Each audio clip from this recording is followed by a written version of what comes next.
My name is Marsha Caddle. I have a master's in economics, and I work as a consultant economist in the areas of human development economics and governance. I chose economics because I wanted an avenue by which to help the majority of people. So to understand what were some of the root causes of people's difficulties, but also to understand people's value in development. And I thought that economics was a useful way to do that. I would say among the things I'm most proud of are being a part of a network of economists who look at the economy in a different way. So what we do is consider really what it is that makes up the economy. Our brand of economic analysis, which we call heterodox economics, says, listen, we know that traditionally we look at the economy as having a public sector that provides to people, a private sector that provides to people, and that sees people as consumers. But what we have revisioned the economy to look like, and this is what helps us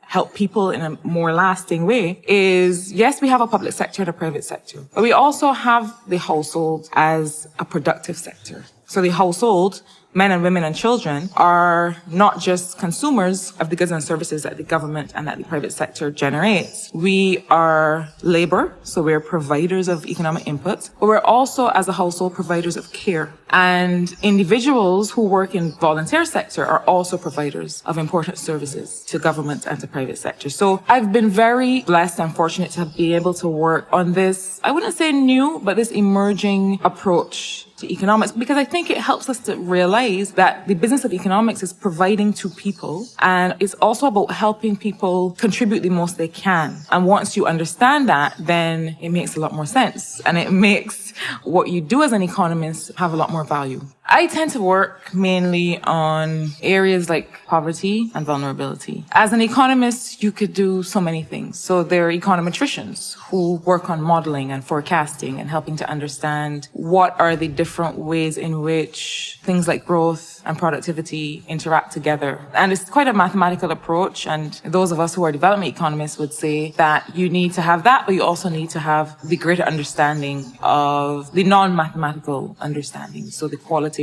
perspective on things. So you can look at public policy, which is also what I'm involved in, looking at how do you put a government budget together, what is involved in figuring out revenue and expenditure, what should government be spending on and why, how will government raise its revenue and what are the best ways to do that, things like public debt and deficit and all of these wonderful things that we are grappling with in Barbados right now.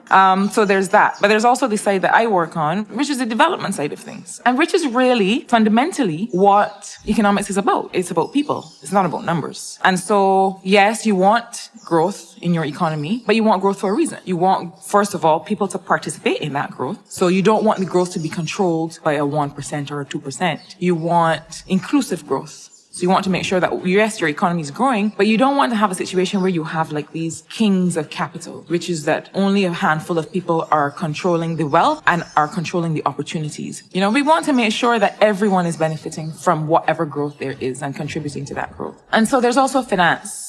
There's also looking at things like personal investment and banking. So looking at the financial sector. Again, we know that right now in Barbados, interest rates on savings are very, very low. And so what is it that we can do in the financial sector to, again, ensure that people benefit equitably? And there's also the international business sector, where you're looking now beyond the borders of Barbados, beyond the domestic economy, and looking at how to attract foreign direct investment, things like trade flows of goods and services, and how to make sure that Barbados increases, to the extent possible, its export of goods and services. So there are many, many, many things that you can do as an economist, many ways to contribute. But I would say that the important thing for me is to realize and to acknowledge that anything you're doing has to be about maximizing people's well-being. And not just people's well-being, but considering the ways in which men and women benefit differently, and the ways in which men and women contribute differently, and making sure that their contributions are properly supported. I think that's perhaps the piece of it that we've been missing for a long time. I think one of the things that we haven't done the best job of transmitting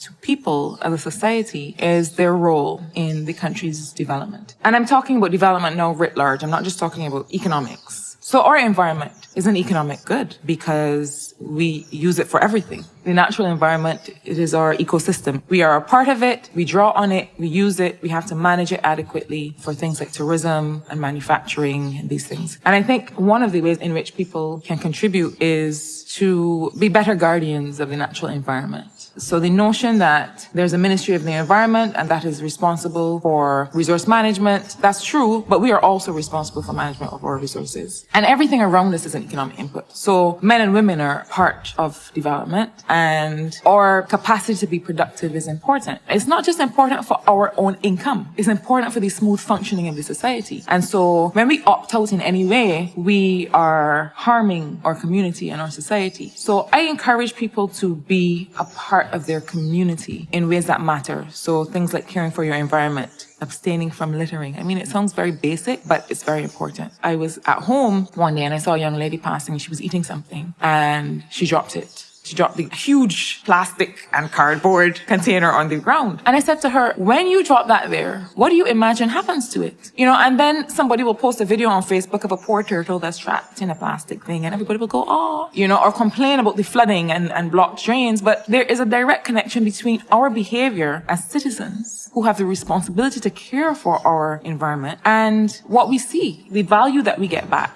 I am currently a Barbados Labour Party candidate for the constituency of St. Michael's South Central. My goal right now is to win the seat in St. Michael's South Central and to represent the people of that constituency. The reason that I wanted to present myself to represent the people of St. Michael's South Central is that I grew up in a community very much like the communities in South Central. I was born in St. Michael, grew up in St. Michael in Haggett Hall. And I had benefited from so much growing up, even as a part of a family that didn't have a lot materially. And so I went to Belmont Primary School and had fantastic teachers. I had teachers who, they did what they needed to in the classroom and outside of the classroom. And so any talent that they saw in their students, they made sure that they nurtured it, some often without resources of the state, and were very much invested in students. I had neighbors who, again, cared very much for all of the children in the community. I had parents who worked so hard with very little. And they were able to do that in part, not just because of the social capital that I've just described, but in part because of the policies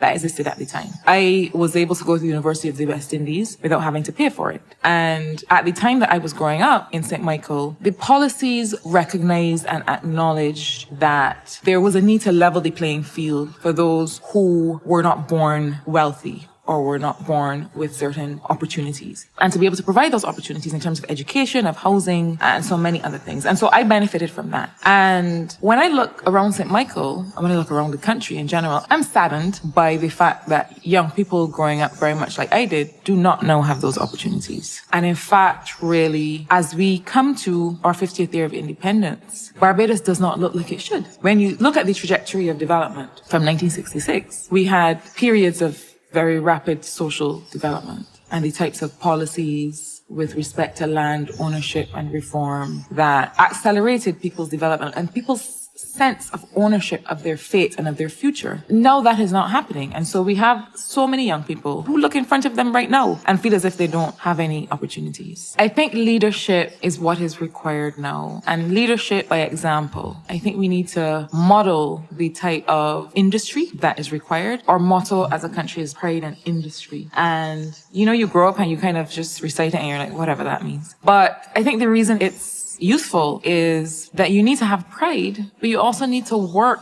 for something that you are going to be proud of. I love music. Coming up in primary school, my two sisters and I were always soloists in the choir and that kind of thing. And I've always had a real interest in music. I taught myself to play the guitar. And so I play not as often as I should. And I love to sing. I like to sing alone in my house. But from time to time, people will make me sing in public. What I love to do is create harmony. So I tend to like to do backing vocals and that kind of thing. I like to be part of the creative process. I've done a bit of songwriting when I lived in Virginia. I was part of a little band, and that was fun. I have a real keen interest in our Crop Over Festival, the extent to which it evolves, and with each evolution reflects our culture. I don't think we need to be afraid of that evolution. I definitely participate fully in our Crop Over Festival. I love Kaduma Day. I am also a dancer. I've danced for most of my life as well. I've taught movement to children, which is my favorite thing to do, is to teach movement, because movement is about finding out what your body can do. I am a sports fan, but I tell people that you can talk to me about 3 sports: cricket, football, and tennis. I can have reasonable conversation about other things, but those are the 3 that I follow. I have played football. I started playing football on campus at Cave Hill. Whenever somebody's not stepping up, I tend to look around and say, okay, no one, okay, me. Not because I have any particular talent, but because someone has to. But football challenged me, especially because I had to play on the left, because we had nobody with a left foot in those days. I had to play left wing, and that was hilarious. Again, the principle of making yourself uncomfortable, and that's the only way you can grow. In the last couple of years at secondary school at Harrison College, I started going to the gym. And of course, because of the similarity between aerobics and dance, I just ate it right up. And I had one instructor who, started bringing me to the front of the class, and who would say, well, if she was late, let Marsha teach or whatever. And so I went off and got certification and started teaching and doing personal training. I enjoy running as well, 5Ks and 10Ks. Somewhere in the back of my head, I tell myself I'm going to do a half marathon and a marathon eventually. I also love dogs. I love calypso music, and I wanted a name that reflected my